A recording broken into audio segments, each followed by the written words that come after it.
On Tuesday night, Vice President Kamala Harris stopped by The Late Show with Stephen Colbert, cracking a beer with the host as part of her campaign's media blitz this week. In 2017, Colbert's Late Show became #1 in late night by taking a comedically confrontational tone with the new president. An improv actor by training, Colbert had to learn to play himself after inheriting the coveted time slot from David Letterman nearly a decade ago. To a career that includes Emmys, Peabody Awards, and even his own flavor of Ben & Jerry's ice cream, Colbert now adds a cookbook written with his wife, Evie. Stephen and I got together the other day for a Sunday Sitdown. Hello? Okay, cheers. There you go. Stephen Colbert likes an audience. No one's chanting my name in here. My name isn't on a sign. There's no applause. It's a little quiet, isn't it? Yeah, I'm getting panicky. Colbert holds court every night on The Late Show, where, yes, his name is on the sign. I'm your host, Stephen Colbert, and I just want to say... I wasn't sure what I wanted to do. I was determined not to do a monologue. That was one of the first things. Your vote doesn't matter unless you're in a state that swings. Now I wish I could do a 25-minute monologue every night. Yeah. Because that's it. That's what I love more than anything else. Right. The 60-year-old began his life in comedy while growing up in Charleston, South Carolina, as the youngest of 11 children. There was nowhere to go and all day to get there, nothing to buy, and nothing to buy it with. So where does the comedy come in for you? I'm the youngest of 11, and comedy was, it was a humorocracy. Whoever the funniest person was in the room at the moment was the king. But the joy of a big family was shaken when Stephen was just 10 years old. His father and 2 older brothers were killed in a 1974 commercial plane crash, a tragedy that has shaped Colbert's life since. You have become a very powerful voice for a lot of people around the world about grief and loss. I'm glad that my experience in some way is meaningful to you and gives you some hope that there is spiritual nourishment that can come from accepting your grief and the circumstances of your life. It can give you a way to look at it that doesn't undermine you, but gives you a foundation on which to build. That acceptance, that seeing the world for all its cruel and radiant beauty. Some people think that grief itself is contagious, so they don't want to hear it or even address it, when in fact it's sort of paradoxical how addressing it doesn't make it darker. It actually opens the light. Colbert left home for college, studying theater at Northwestern University and finding comedy at Chicago's Improv Olympic and later Second City. He landed his first TV gig on The Dana Carvey Show, but it was canceled after just 1 season. We also have a Cobb salad with a warm bacon cream dressing. Were there times along the way there when you said, oh, maybe this isn't the thing for me long term? Or like, I should go to law school or something? Every day. No, but really, right after I got married, I thought, oh, what have I done with my life? Like, I kind of want to have a family and some sort of normative life. Right. And I have what I think, charitably called a nervous breakdown. Actually, writing jokes with my friends is the thing that keeps me off the antidepressants. Writing those jokes eventually began to pay the bills. In 1997, he was hired as a correspondent on The Daily Show. If freshness is your only requirement, why not point the camera at a newly minted turd? 8 years later, Colbert and his satirical cable news blowhard character got their own show, The Colbert Report.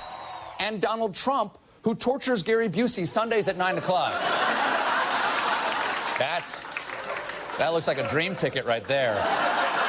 It ran for nearly a decade, earning 7 Emmy Awards. I certainly loved doing The Daily Show for the years that I got to do it with John before I moved over. But that was still, somebody else's gig. So then what's the gig, Stephen, where you go, okay, I'm going to be all right.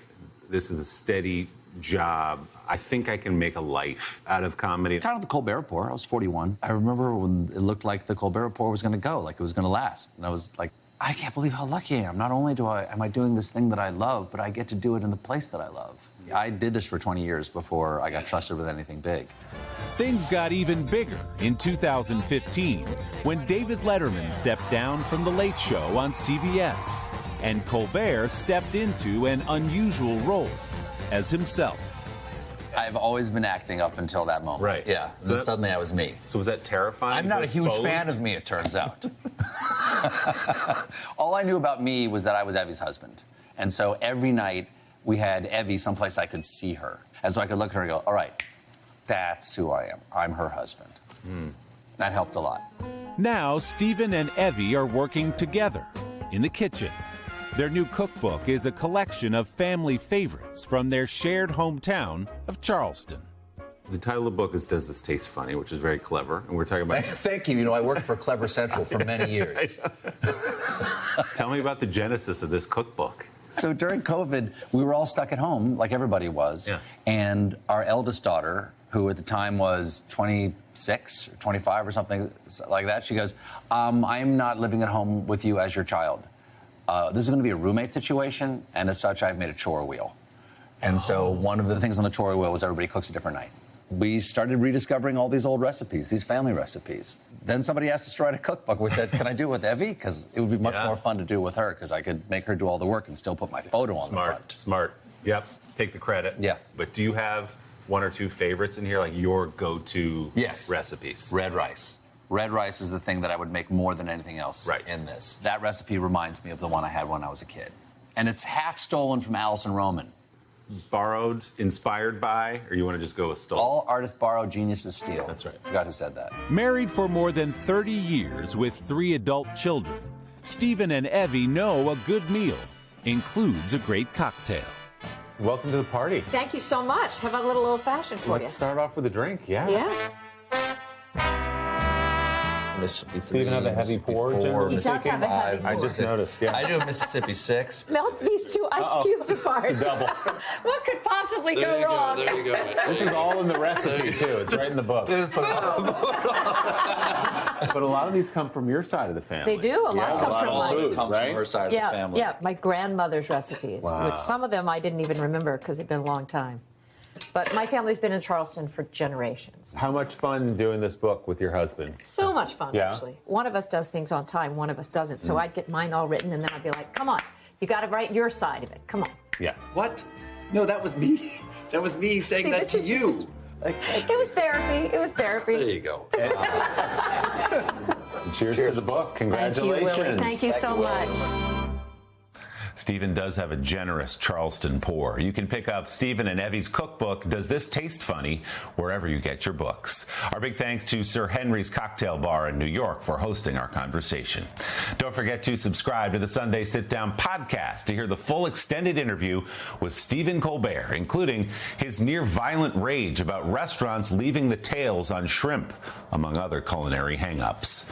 You can find our conversation on Apple Podcasts or wherever you get yours. Hey, thanks for watching. Don't miss the Today Show every weekday at 11 a.m. Eastern, 8 Pacific on our streaming channel, Today All Day. To watch, head to today.com/allday or click the link right here.